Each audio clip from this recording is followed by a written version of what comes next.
Gemini, tignan natin kung ano yung mensahe para sa'yo. Keep in mind na ito ay general reading lamang, so hindi po lahat ay makaka-relate, so be open-minded. At kung di pa po kayo nakasubscribe dito sa ating channel, please subscribe and hit the bell button para lagi po kayong updated every time na meron tayong uploads. And kung sa Facebook naman po kayo nanonood, paki-follow na po kung di pa kayo nakaka-follow dito at pa-like na din po ng ating video.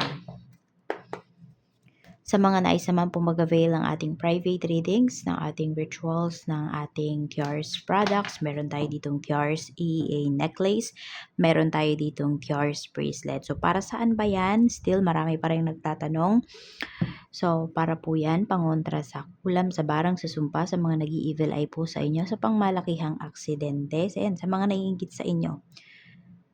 Pampaswerte po yan sa love life, sa career, sa business, sa health, sa travel, sa pregnancy, okay din po yan. So, pwede po kayong mag-wish dyan. Tuturo ko sa inyo kung paano yung tamang pag-wish at kung paano yan alagaan once kayo po ay nag-avail. So, open din po tayo for international shipping. Kung interesado po kayo, message na lang po kayo directly sa ating Facebook page. Makikita nyo po yung link dyan sa description box. And pasabi na rin po, no, ano ba yung gusto nyong, ano ba yung, para saan ba kayo nag-i-inquire? Sa private reading ba, sa rituals, or dito sa ating Tiars products? We have no need to worry. We have asked for help from others. We have let go. So, tingnan natin kung saang aspekto ng mga life mo. Ano tong no need to worry? Gemini.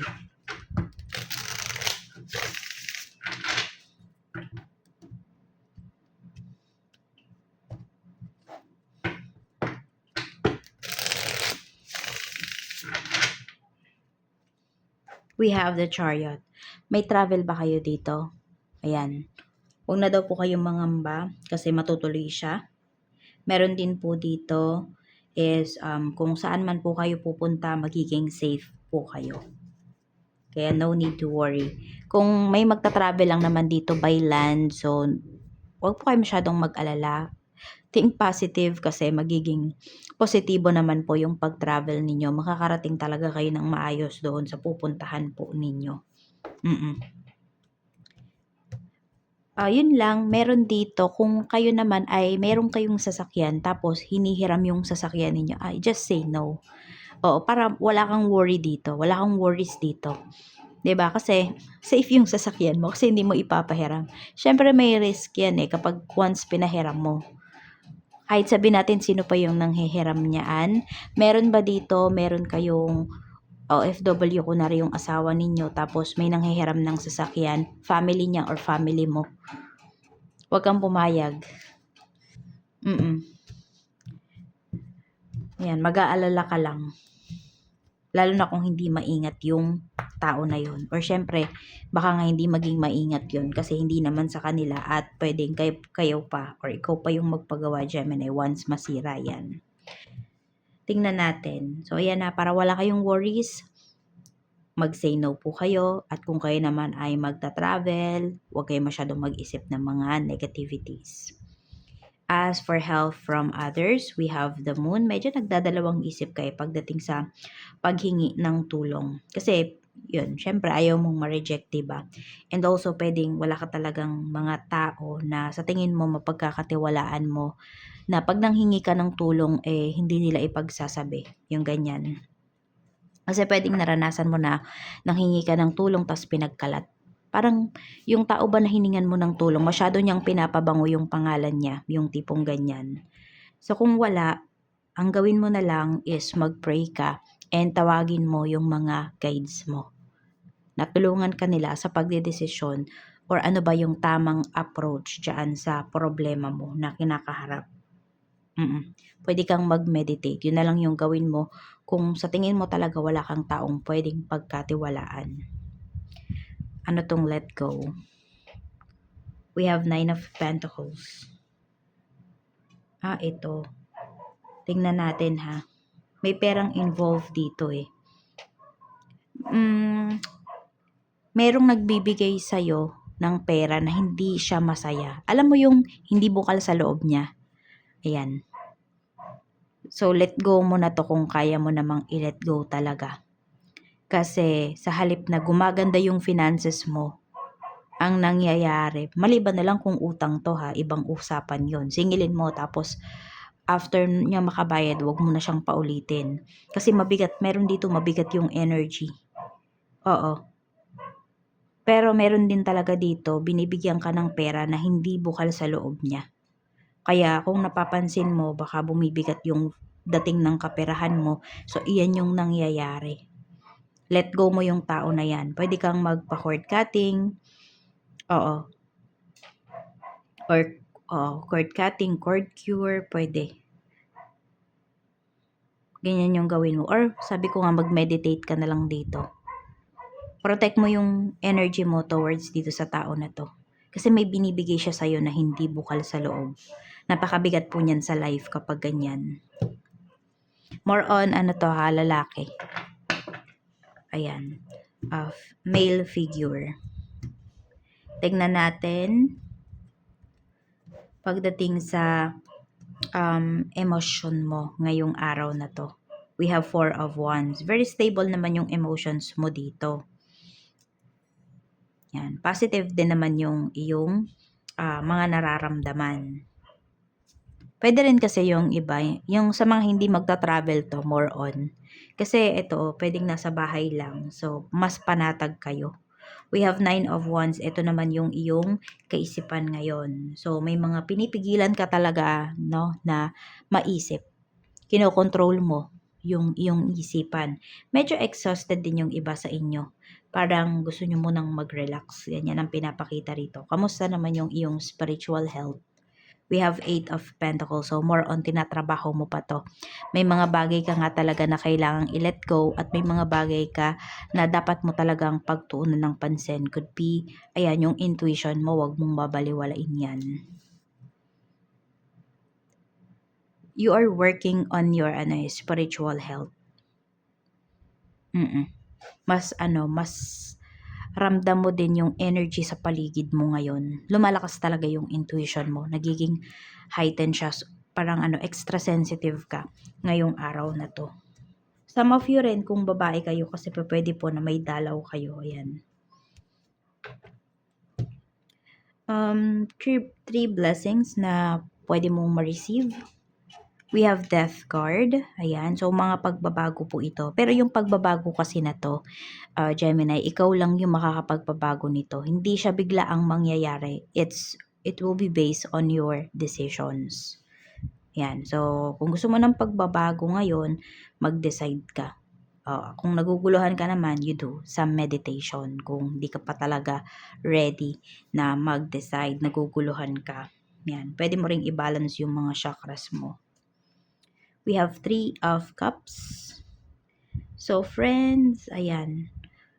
Pwedeng meron dito, 'di ba, yung nagda-doubt ka, pero may isang kaibigan mo dito na pwedeng siya yung unang magi-initiate, magme-message sa'yo. Pwedeng nararamdaman ng taong to na may problema ka. So, pwedeng ito ay twin flame mo. Some of you naman, soulmate. Also, soul tribe nyo po itong isang kaibigan mo na to. Or pwede nga hindi lang isa, 3. Yan. So, meron dito nakakaramdam ng nararamdaman mo. Check natin. Okay, pagdating naman sa, ayan, isa pang blessings, we have 2 of Swords. So, more on decision talaga to. So, more on pagbabago. Ayan. Or kung gusto mong magkaroon ng magandang flow or ng progress, yung kinakaharap mo, kailangan mo talagang mag-decide. Kailangan mong mag-ask ng help. Or kung meron mang nagbibigay sa'yo ng help, sila na mismo yung nagme-message sa'yo. Tignan mo kung maa-accept mo ba. Tignan natin, malakas na energy ng taong makakasalamuha mo. We have the World. So, meron dito, I don't know, foreigner yung mga makakadeal ninyo or makakasalamuha ninyo. Masasayang mga tao. Meron din po, maraming masayang tao ka na makaka-deal, makakasalamuha ngayong araw na to. mga nakasmile, all smiles yung mga tao na yan. Basta magaan yung kanilang energy. Pag kinausap mo sila, ayan, mararamdaman mo na ang gaan kausap ng tao na to. Check natin pagdating naman sa work. So, we have judgment. Malayo ba talaga yung iba sa inyo? Ayan, kasi ano to overseas ito yung energy na to. We have 8 of Wands. So, yung karamihan dito na nanonood, pwede po na nasa ibang bansa na talaga kayo, no? And mabilis yung pinapakita rito, mabilis yung movement. So, pwedeng mabilis kayong nakapag-adjust pagdating sa trabaho. Ganyan, mabilis yung flow ng ano mo ngayon ng trabaho mo. So, pwedeng nagmamadali yung iba sa inyo ngayon, ganyan. Doesn't matter naman kung nandito kayo sa Pinas or nasa abroad kayo. We have the Empress. Sobrang laking tiwala sa'yo ng boss mo. Sobrang laki ng tiwala niya sa'yo. So, may progress kayong makikita rito sa mga mga plinano ninyo or ba sa mga projects ito 9 months ago, ganyan, or within 9 months yung project na to, may makikita talaga kayo, may progress dyan, no? Very positive yung energy dito. Mga katrabaho mo, we have Ace of Swords. Marami ka dito mga katrabaho na very direct magsalita, ganyan. So, wag ka lang ma-offend kasi pwedeng hindi naman talaga nakaka-offend yung kanilang mga sinasabi, ganyan. Basta very direct lang talaga sila. Ayun pa. So, medyo kailangan mong mag-adjust. Wag ka basta-basta magre-react. Sa business naman, tingnan natin. Okay, kamusta naman yung business mo, Gemini? We have the Hierophant. May meeting dito Sabihin natin sa field na meron kayo ngayon dyan sa trabaho, sa negosyo po ninyo, no? Pwedeng may mga gatherings, ganyan po ang pinapakita. So, sabihin natin kung kayo ay puro chef, kung kayo ay puro teacher. So, pwedeng may conference, ganyan po. We have 2 of Cups. Ngayong araw na to, or kung kailan mo to makita, meron dito isang tao na magpapasakit ng ulo mo. We have the Lovers, or mag-asawa, ganyan, magkarelasyon. We have Wheel of Fortune. Gustong maka-discount, ganyan. Pero pwede kasi na meron dito, magrereklamo ba? Ayan, basta sasakit yung ulo nyo. Medyo may problem dito sa negosyo. Sasakit yung ulo nyo, pero magagawa naman siya ng paraan kasi we have Wheel of Fortune. Aayon pa rin naman po sa inyo. Depende na lang yan sa pakikipag-usap ninyo dito kung paano nyo haharapin to. Staff mo, kamusta? We have Ace of Wands. So, okay naman yung staff mo. Kung sila yung kausap nito nung dalawang tao na to, mukhang ito talaga yung may problema. Ito. Kasi ginawa naman ng staff mo yung nung isa sa mga staff mo yung trabaho nila. Good customer service yung binigay, ganyan. So, may dito, alam mo yung may hidden agenda yung dalawang taong to. I don't know kung gusto maka-discount or gusto nila yung binili nila sa'yo is free nilang makuha. Ganyan. So, mag-iingat ka sa mga ganyang tao. You make sure na, ayan, may receipt talaga kayo. Meron, kunwari, CCTV dyan sa shop ninyo. Or pinicturan nyo talaga yung product before nyo pinadeliver. Or before nakipag-meet up yung client ninyo or pinick up dyan sa shop ninyo. Para walang kawala. May mananamantala kasi rito. Sa kaperahan naman, we have 9 of Swords. We have 7 of Pentacles. So, medyo mabagal lang yung andar ng kaperahan ninyo Pero, may problem din yung iba sa inyo in terms of finances. So, pwedeng na-short kayo, May help talaga na paparating dito. Ayan. Sabi ko nga sa inyo kung hindi tao to, no? I mean, hindi kayo sa tao mismo makakalapit. Okay? Pwede kayo mag-ask ng help from the universe, from your spirit guides. So, bago ka daw matulog, ayan, tawagin mo sila. Diba? Tignan mo, lumalabas dito yung guides mo. We have 5 of Wands. May nag-aaway-away din dito pagdating sa pera. Isa pa yan sa nakakapagpabagal talaga ng kaperahan mo. Sabi ko nga 'di ba meron dito, nagbibigay sa'yo hindi bukal sa loob niya. 'Pag ganyan siguro 'wag mo nang tanggapin kung meron ka namang other source of income.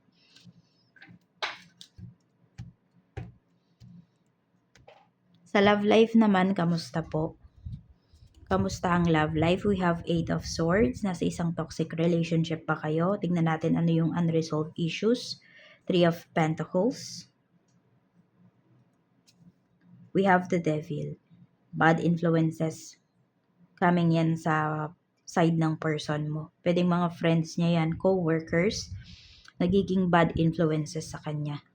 Kaya mas nagiging toxic yung relasyon nyo. Mali yung naririnig niyang mga sinasabi, mga payo sa kanya, but may free will naman kasi si person mo eh. We have Page of Pentacles. Masyado siyang nahuhook sa mga co-workers niya, yun yung nakikita ko rito.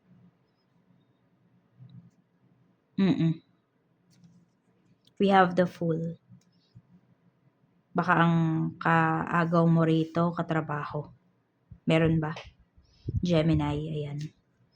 We have Queen of Swords. Nag-overthink tuloy kayo rito. Kasi may napapansin talaga kayo. So, pwedeng ito hindi pa to vulgar sa'yo. Hindi pa to nare-reveal sa'yo. But, pwedeng napapaginipan mo. At ito din, isa sa dahilan kung bakit, yun nga, di ba? Yung, ano yung sabi ko, yung may nagbibigay sa'yo. Kung asawa mo to nagbibigay sa'yo, pero, alam mo, parang nanghihinayang ganyan. Basta mabigat, hindi bukal sa loob. Overthink kayo tuloy, oh. So, kasi pwedeng napapaginipan mo nga na may something.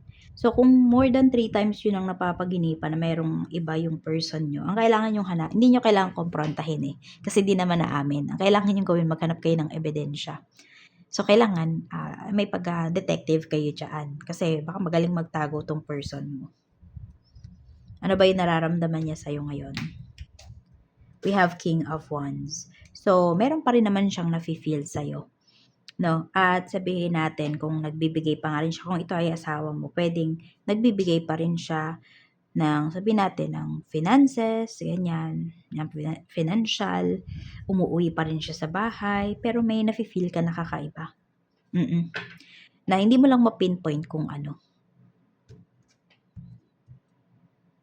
Tignan natin. Pagdating na, sige, kapag yan ba ay, sige, ano yan kinonfront mo, aamin ba? O, yung iba kasi sa inyo, di ba? Hindi. Alam mo, igagaslight ka lang nitong person mo. Kung ano-ano pa yung masasakit na sasabihin yan sa'yo. Tignan natin ano pa yung mensahe for you, Gemini, Sun, Moon, Rising, and Venus. So, tignan nyo po yung inyong other signs kung di kayo nakaresonate dito. We have Artist. Engaging in artistic activities is beneficial to your career and every other area of your life. Ayan po. So, kung stress yung iba sa inyo, ayan, ano bang kaya nyong gawin? Ano ba yung skills ninyo? Enhance nyo po. So, ano yung sabi ko kanina dito? Kung may huhulihin kayo, kailangan nyo magpaka-detective. Ayan.